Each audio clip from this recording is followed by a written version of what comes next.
welcome everyone. This here is an interview I'm doing for We Are the Mighty. And I've got with me here Staff Sergeant Ken Lepore of the National Guard in Ohio. He's a recruiter. We're going to chat with him, ask him some different questions about his experiences and get to learn more of things that are going on not only in the Midwest but with the National Guard. Thanks for being here, Kenny. Well, thanks very much for having me, Joel. I definitely appreciate the time and you reaching out as well. Excellent. Excellent. Let's go ahead and get started. Can you tell me a little bit about yourself? Well, sure. So as far as me being in the military, I was a senior in high school when 9/11 happened, and that was actually one of the things that was pretty influential on myself and a whole bunch of my other classmates. Prior to, I had planned on going to Capital University and majoring in music, so things shifted for me. But I'm also a middle child, so my dad came up to me when I was a senior and said, "I can't help you pay for college, son, so you're going to have to figure it out, especially if you're going to go to Capital," which is an expensive school, and it was then too. It's about this time that I had started to meet with different recruiters from the different branches and the different components of the military, and it's a recruiter with the Ohio Army National Guard, and he took a look at me and was like, "Hey there, little fella. You are an awkward 17-year-old with a low self-esteem and a poor image. How would you like to drive a tank?" I thought, "Jeepers, mister, that'd be awesome." And it just so happens that the Ohio Army National Guard also offers a scholarship that pays 100% of your college tuition to any public school in Ohio. So it took care of both of those boxes, I suppose. I ended up being a tanker when I first joined, a tank crewman. I did that for 4 years until we had transitioned to more of a lighter cavalry force, to trade in our tanks, and we became RISTA, Reconnaissance, Surveillance, Target Acquisition, in 2006. And so I had done that until I had gotten out in 2011. In that time, went to Ohio University, ended up going there. I have a bachelor's degree in history. I have a master's degree in ancient classical history. I read, write, speak 9 different languages in some capacity or another. And then I worked as a high school teacher for a little bit, worked in college admissions for about 1.5 years or so. And then in 2015, I ended up getting back into the National Guard, and I've been recruiting ever since. I also work part-time as an adjunct history faculty at a couple colleges here in Ohio too.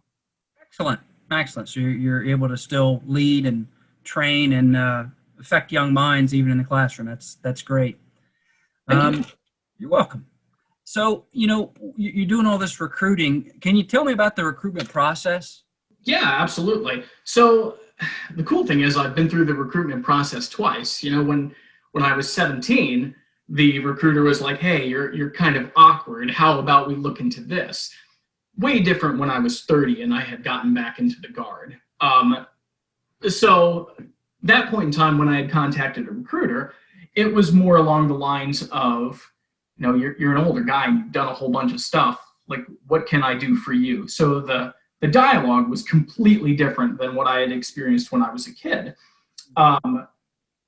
Basically, when I had talked to him, it was, "Hey man, I need $400 extra a month to make ends meet and cheap health insurance." But he also looked at me and said, you were a high school teacher for a while, you worked in college admissions for a while, and you had deployed 3 times. You got some cool stories. So how would you like to be a recruiter? So again, way different. Going through it though twice probably really helped me a lot as a recruiter, because all of that was so fresh in my mind. I was a different animal for my recruiter the second time around because I sought him out. Most of the time in the recruitment process, it's very rare from my experience where somebody directly reaches out to me and says, "Hey, mister, I'm calling you on the phone and I absolutely want to join." In my area that I recruited from, I typically had to find kids, to go into schools, to meet with them, and to talk with them. And so it's always the very first part of the recruitment process is, well, for lack of a better term, generating the lead. So after you do that and you've determined, hey, is this person actually interested? then you can sit down and conduct a more face-to-face formal interview to see, hey, is the guard going to be a good fit for you? Some initial qualifications, and really, are you going to be a good fit for the guard as well? Thank you for that. You're welcome. So you've been through the recruiting process a couple times. You've transitioned over to be a recruiter there for the Army National Guard. What do you look for in a recruit? So that's a good question. I'd like to think that all recruiters pretty much look for the same thing in a recruit. We're told a lot of times, this is the same thing when I worked in college admissions, that we recruit in our own image. So my boss said that I recruited a very, very different style of person than he was used to seeing. A lot of academic kids, they weren't necessarily the star athlete in their school by any means. And I mean, I'm 5'6", 150 pounds. I don't look like a football player. So having said that, Kicker. Say again? You could be a kicker. Well, that's true. But I'd still get broken in half if I get tackled. So I very rarely had success recruiting football players. So with athletes, it tended to be like volleyball players, track stars, things like that. But a lot of times it was academic kids who were just trying to figure out how they were going to pay for college.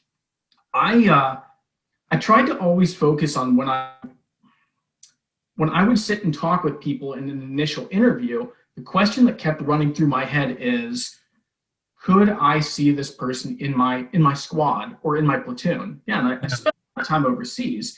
So it was, would I want this person, on my left or on my right? Would I necessarily want this person to have my life in their hands? Which sounds kind of strange because they're a 17-year-old, 18-year-old kid. Yeah. But it's, wars are always fought by young boys for old men, so says Ben Franklin. So I had to always make sure that I took that into consideration. And some of the immaturity, that grows out of people. But, I mean, I would never sit there and if somebody just came in like, I definitely want to enlist. Okay, well, why? And so those are the kind of questions that you have to ask in an interview. Find out what that big motivator is. Okay. Can you talk a little bit about some of the criteria, things that run into there, maybe at MEPS, what is a good score on an ASVAB, things like that? Sure, absolutely. So I'll kind of walk it back a little bit because I used to give this spiel to everybody that I worked with, okay? So when somebody expresses interest and we sit down in an appointment, some of the cursory questions that I ask them, even if it's over the phone or what, we do this thing that we call like an Apple MDT. So just a simple acronym. I need to make sure that I get their age because for the guard, again, it's not the same for all branches, but for the guard right now, it's between the ages of between 17 and 35 years old, you are eligible for enlistment. So I would have to get their age. I would have to ask if they were prior service military, if they had any like immediate physical concerns, if they had any legal violations, or what their education status was, just get an idea of their height and weight, marital status, if they had any dependents, and their education level. And again, none of this is necessarily a disqualifier, but on the front end, it lets me know if I have more work that we're going to need. If somebody tells me, for example, that they, like, oh yeah, I had torn my ACL. Okay, so we're going to need to make sure that we get medical documents to explain the giant surgical scar that you're going to have, and a doctor is definitely going to ask about that, but also to make sure that that's not going to fail you when you're undergoing and doing normal military routines. So that's kind of always what's at the back of our head in that process. So then the three big things that I have to do is make sure that they are legally qualified, morally qualified, and then of course intellectually qualified.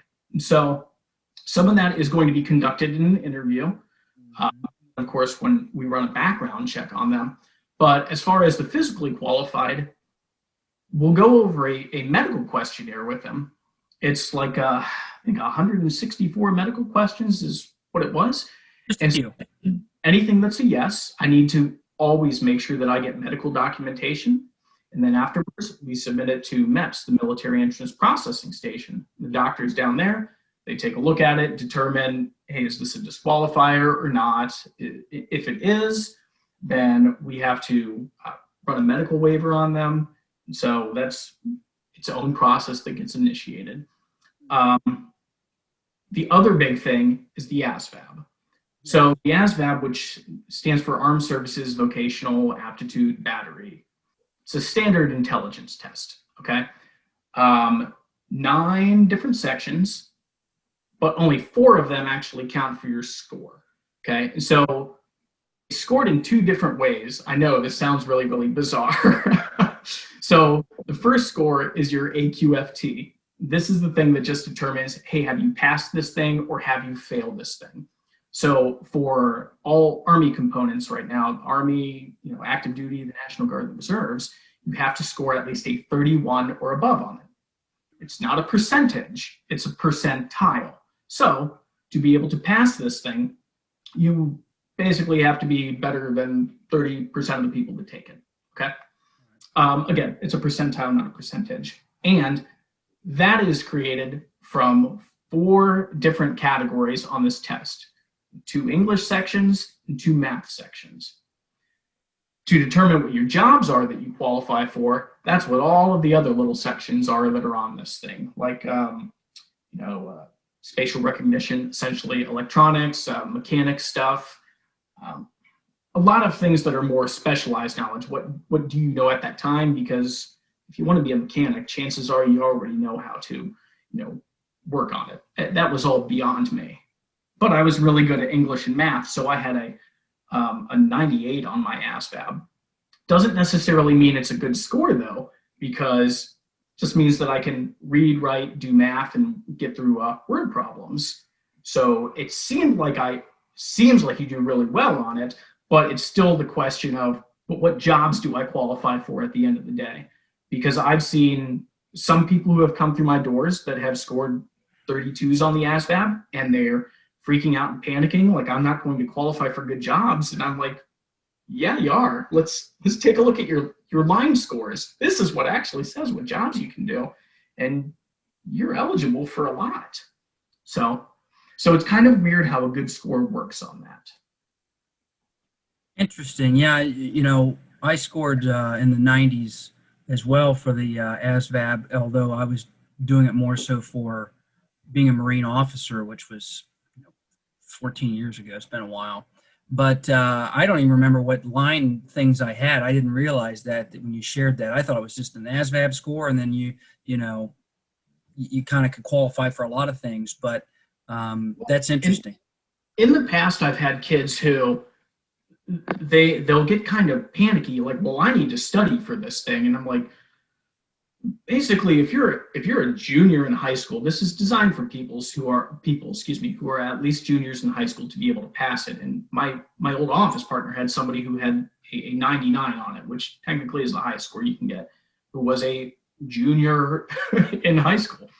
So when people are, I need to study because I don't know electronics and I don't know tools, and that doesn't matter.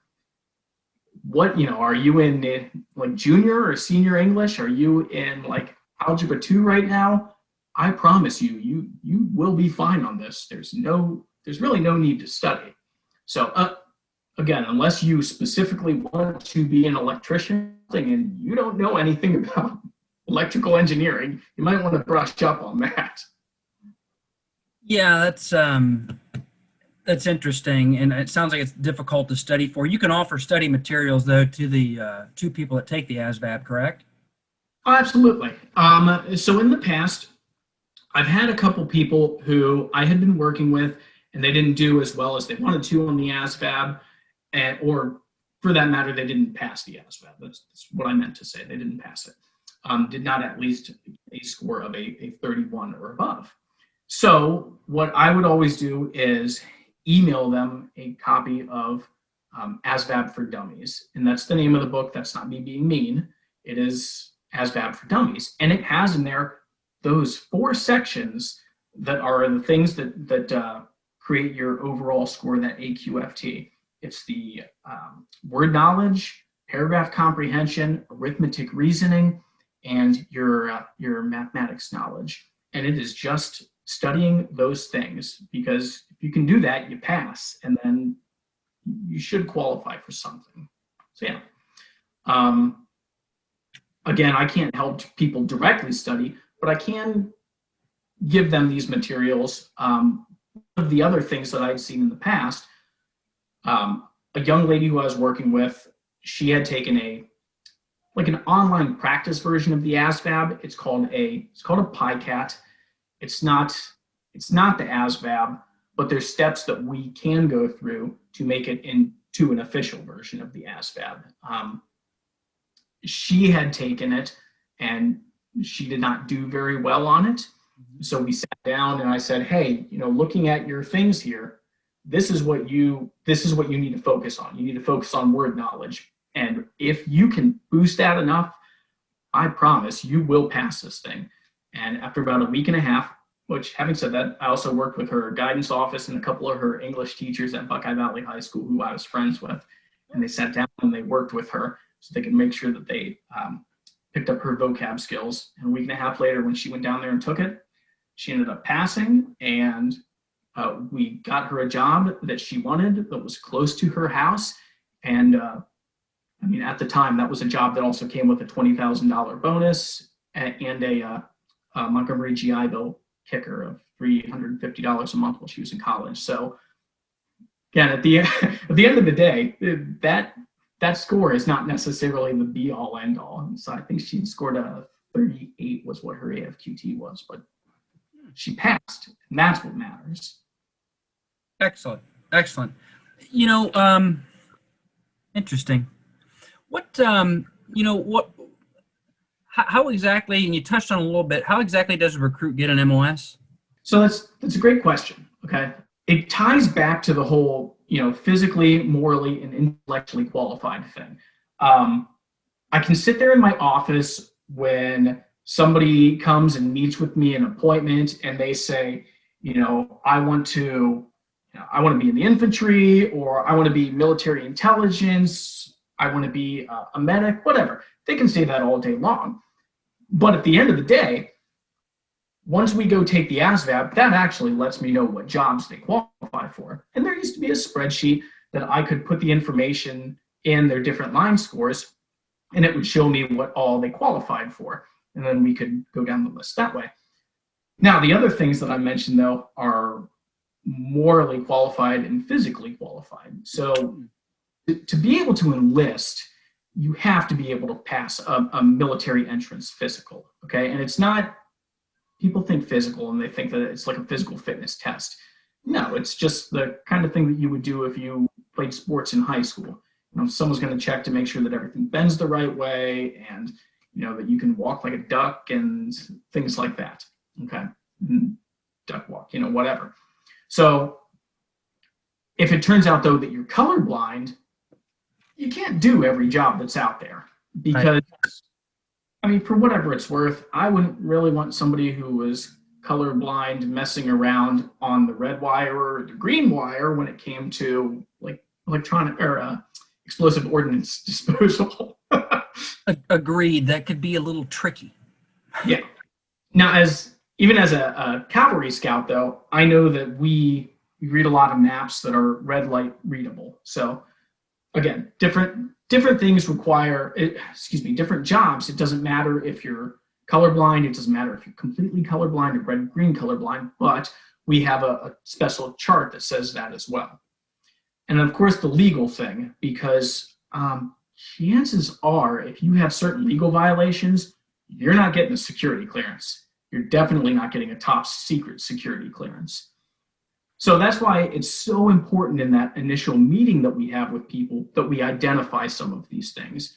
Because if there's a guy who's like, I have DUIs and a whole bunch of credit card debt, and it's, Okay, you're probably not going to get a top secret security clearance. Again, I'm not an approving authority, but I can just let you know it's probably not going to happen. So, Yeah, that's maybe tough for some of those people to understand. But even if it's been years past in their record books, it's still, still you know, there. yeah, it's still there. And, you know, the government does. I had a TSSCI for like 5 years, and they do a real extensive background check. They even interviewed my grandmother. They interviewed people in my family. I thought it was interesting. So yeah, I mean, you if you have those kind of challenges in your past, you know, I mean, you can overcome them, but it doesn't always make it easy. Certainly. So, When, oh, when it comes to actually choosing their job themselves, though, yeah, I uh, I would walk kids through, or I say kids, but really anybody that I worked with, you know, whether they're adults, etc. So I would tell them, you know, hey, you're gonna go down to MEPS. I'm gonna drop you off there. It'll be like, you know, 3:30 in the afternoon. You're going to take your ASVAB, and then that's gonna definitely let us know what jobs you actually qualify for. The next morning, you're going to, or you can go to a hotel afterwards. The next morning, you're gonna go back to MEPS. It'll be bright and early in the morning. You and everybody else who's trying to join, you'll take your physical. After you're done and you pass your physical and they rubber stamp you, it's probably going to be around, I don't know, 12 o'clock or something in the afternoon. Then I will know exactly what you are qualified for intellectually and physically. And then, you know, we will have an idea of what jobs you want to do, because I've already asked, you know, give me 3 to 5 jobs that you're interested in, 3 to 5 jobs that are available on the little list of vacancies that I have. And you know, we will try to match you up with whatever you want that you qualify for that's as close to home as possible. So last thing I ever wanted my recruits to do, I mean, I recruited in Delaware, north of Columbus. I didn't want them to have to drive like 3 hours to Youngstown. Again, there's nothing wrong with Youngstown or driving to Youngstown, but for like 17, 18-year-old kid to drive the 3 hours, you know, there and 3 hours back, especially if it's in the middle of a Northeast Ohio winter. I tried yeah, to them. it's a little rough. Being from Ohio myself, I know what you're talking about. Uh, Yeah, what they happens always after? chose their jobs though. So I never chose their job for them.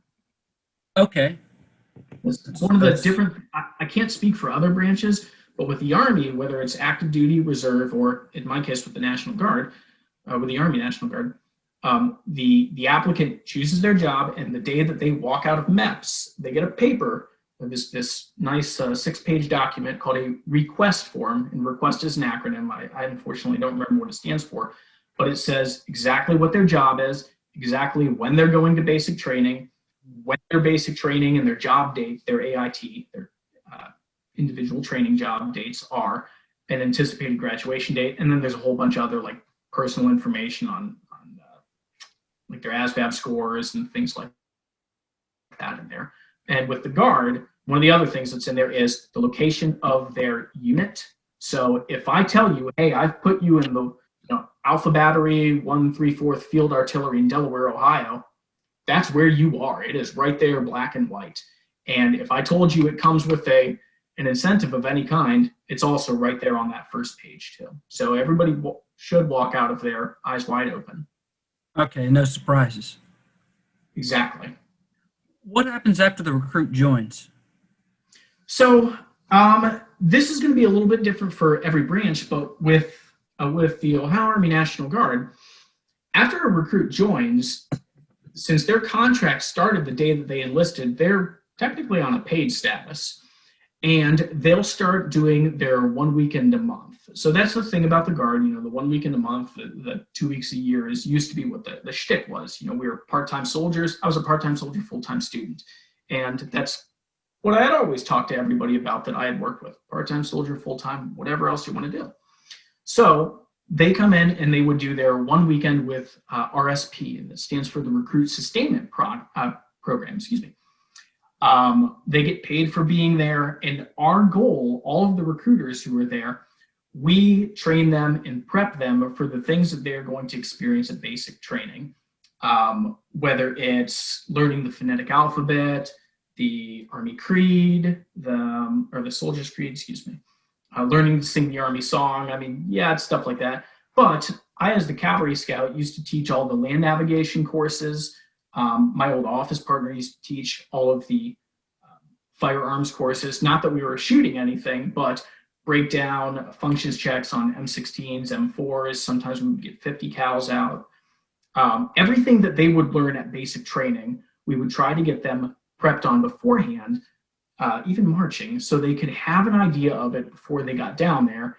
And, I mean, you're going to get screamed at by a drill sergeant, but not get screamed at as badly. Because they'll seen some of these things before. They know that drill sergeant's a drill sergeant and not like a lieutenant or, Sir. Oh, wait, you do call him sir, though. Don't you call him sir, or is it sergeant? Nope. All NCOs are generally called sergeant, but in the case of a drill sergeant, it's drill sergeant specifically. Oh, yeah, like out of Forrest Gump. Done, drill sergeant. And exactly. Why did you do that? Because you told me to, drill sergeant. So they'll do that with us 1 week in a month until they ship out to their basic training. And as I said, on that request paperwork that they get, it says exactly when they're leaving. It's at that point that they will show up at the armory in Marysville, which is where my recruiting company is headquartered at.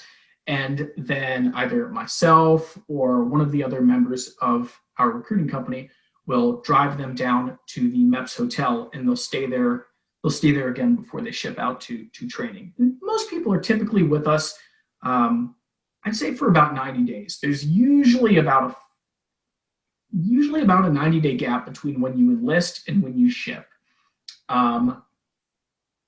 If you're a senior in high school, obviously you're not going until the end of your senior year, until after that. And that's why it's so important for us on the front end to get all of the documentation correct, because I want to make sure 100% that nobody ships to basic training until after they walk down that aisle and they officially get their diploma and graduate. Because I tell you, moms and dads will yell at you forever if they don't get to see their kid cross that stage. So we always try to make sure that that's taken care of on the front end. So. Well, 12 years of school, I think the parents, they probably rate a nice graduation and a little walk across the stage. And the students do too.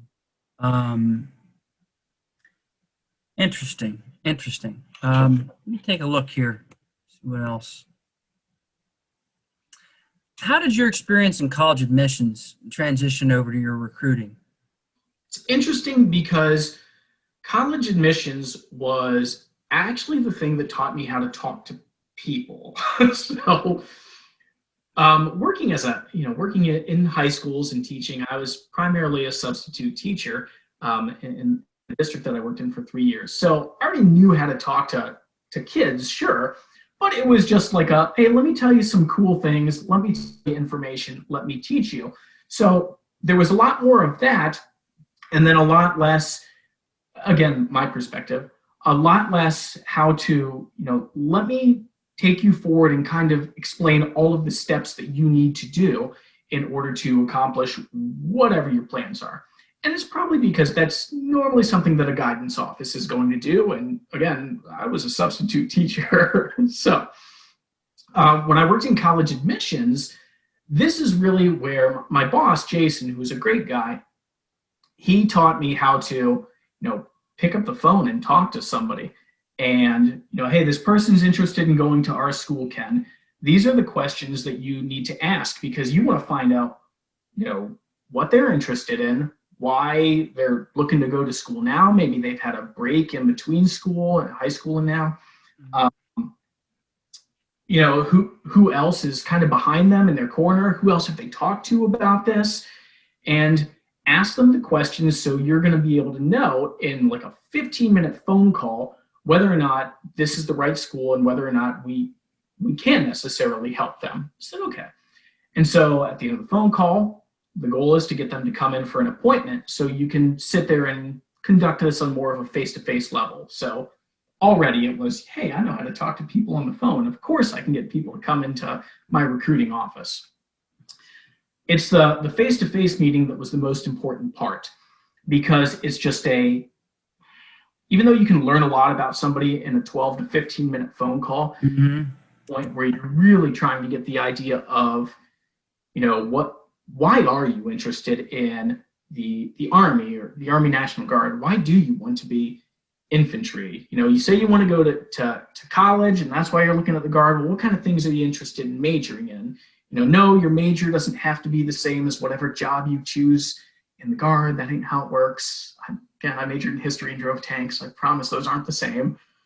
But a lot of these questions, they're big things that they're concerned with. And with parents too. Parents always have to be a part of this process. The same way in the college admissions, parents had to be a part of the process. So it gave me the ability beforehand to learn what people's motivations and goals are and to be able to ask those right questions. So when I worked in college admissions, if somebody sat down with me and said, hey, I want to be a dental hygienist, that's awesome, cool. What has you interested in doing that? Oh, well, I hear that it's a good job field. Not that I could talk about that, of course, but I hear it's a good job field, and I also like people, and I like teeth, and I have a nice smile. Okay, but what are your thoughts about cramming your fingers in somebody's mouth, and not everybody has nice teeth, and what happens if they have abscesses? And then it's, I don't think I can do that, Ken. Okay, let's consider something else different for a major. And that you want to do something in the medical field, and then we just kind of start working through things with them. Honestly, this was something that I felt in hindsight, nobody did with me when I was looking at colleges, because I think I had said at the beginning of this, when I was a junior in high school, I was going to go to Capital University and major in music. I don't read music. I can't read music. I still can't. And nobody stopped me and said, what are you doing? That's a really expensive school and you can't read music? What are you thinking? So those are the little things that just kind of influenced me on working with people in college, in the college admissions field. I didn't want to set somebody up for a major that they couldn't possibly do, or they didn't want to do, or maybe they just had the wrong idea about it. I kept with this when I worked in recruiting. So a lot of the teachers that were in the area that I recruited in Delaware County, they knew my background, so they would have me come in and talk about the college admissions process and choosing majors and kind of trying to warn some of their kids against potential pitfalls. I remember there was a young lady who, I always ask everybody, what do you want to major in? What do you want to major in? And it's a great icebreaker at the very least as a recruiter. You're going to go to college? Cool. All right. You might be good for the Guard. So what do you want to major in, kid? And this girl told me that she wanted to be an anesthesiologist. I'm like, okay. So are you thinking like doctor, anesthesiologist, or like, the nurse who then gets the graduate certificate in anesthesiology? So this is like a nurse anesthetist. I speak Greek, but I still struggle with that word. Please give me a break. A nurse anesthetist. Tough word. Say again? That's a tough word. Absolutely. It's Greek. It's a tongue twister. What challenges do you see in recruiting today's youth? Or what are the biggest challenges in recruiting today's youth? And the last question will be, how does your experience as an educator transition over to recruiting? So, okay. Well, I'll start with the educator one. Okay. Because I think in the last interview, I was able to hit on some of the challenges. So as far as being an educator, part of the way that translates over is because it was very easy for me to work with the schools that I was recruiting in. I found that the guidance office, the teachers, the principals, they were like, hey, this guy worked in a public school and he's a college professor. He gets it. He gets it. And like at the beginning of a school year, I didn't kick in the doors to the guidance office on like August 8th and like, I need you to sign this paperwork and I need to talk to you about kids who are interested in the military because. So you didn't do a Zap Brannigan. Well, yeah, exactly. It's teachers are still trying to get adjusted to the school year at that point, and it's like, dude, you're annoying. So I never did anything like that, but I would hear stories from my friends in the area about about other recruiters, and not just in other branches, but even other Guard recruiters who would do stuff like that. So I tried to always be very respectful and remember where I came from, and I found that a lot of teachers tended to look at me more so as, like, hey, you're a really, really good role model for our students. And, yeah, you're in the military, sure, but you don't have any college debt because I enlisted, but you have a grad degree. And so sometimes a lot of the perceptions of people who enlist, that some of the stigmatisms that are still associated with, McNamara's boys and things like that, they would look at me and they're like, oh, wait a minute. So you had a choice and you enlisted and you're a teacher and you're a professor? Yeah, I am. And there was a teacher at one school district who was like, oh, that guy's the recruiter. And I go, nope, I'm a college professor. And subtext, I know that you don't have a grad degree, dude, so careful. You outmatch them on horsepower intellectually or academically. So that has to be a very maybe humbling experience for some of those people that want to stigmatize recruiters or the military. It may be, but I had such a good relationship with the teachers and people that I worked with that it was in my school. I didn't have to sit there and make 10,000 phone calls to meet kids or to have appointments because I could stand there in front of the class and present myself in like a Spanish class talking about linguistics and linguistic evolution, because again, 9, and kids would sit there like, wow, what did the one girl say? And she ended up enlisting private. Her name doesn't matter. And she said, how can I be like you? And I said, step 1, join the Guard. But aside from that, Go for the Guard. Major in these things. Like, yeah, I mean, recruiting is sales at its very basic. And so naturally start with, well, you can be like me by joining the Guard. But it was very flattering to me. And the one guidance counselor at One Tangy Liberty, he had me come in and speak at senior awards nights at 2 years in a row as a keynote speaker. So, which definitely, there was a general who lived in the area, and I don't think he was too happy he wasn't invited. He's beat out by the enlisted. Well, General, you don't have a master's degree now. How not to get promoted in the military, 101. So, okay, well, what challenges do you see with recruiting some of these young people and in their environments? So, naturally, COVID is a big challenge right now because, as I said, even though I'm not a street recruiter anymore, I'm working in more of a human resources capacity with the recruiting battalion. So, as I listen to some of my colleagues, COVID is the challenge because we live and die in our schools. In hotel company, we have a bit more of a rural area, except in Delaware County, which is suburbs into exurbs, and then a little bit rural just further north of that.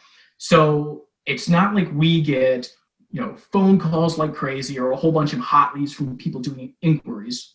We actually have to find the people, which is good. It gives us a different kind of quality control. Again, we recruit in our own image. It's because of things like that in hotel company, we've developed good networks with good people and with the schools. And so we haven't been having a problem finding people who are interested. I don't know about other companies. I know that the Ohio Guard as a whole is at 110% strength. So good job, Ohio Army Guard Recruiting Retention Battalion. Yeah. But it's not just about putting them in boots. It's also about making sure that you you retain them too. Because it doesn't do anybody any good to, yeah, we've enlisted all of these people, and then they don't ship to the basic, they don't graduate from basic and AIT, or they don't fulfill their contractual obligation. So that's kind of where I come in, is making sure, in my role now, I help them after they get into training, and make sure that they're handed off appropriately to their unit when they get back from training. So, yeah. Excellent. Well, thank you, Staff Sergeant, for your time today. It's been a pleasure speaking with you, and have a wonderful rest of your week. Well, Joel, thank you very much. I appreciate it, and it's always a pleasure. And of course, go Bucks. So. Yeah.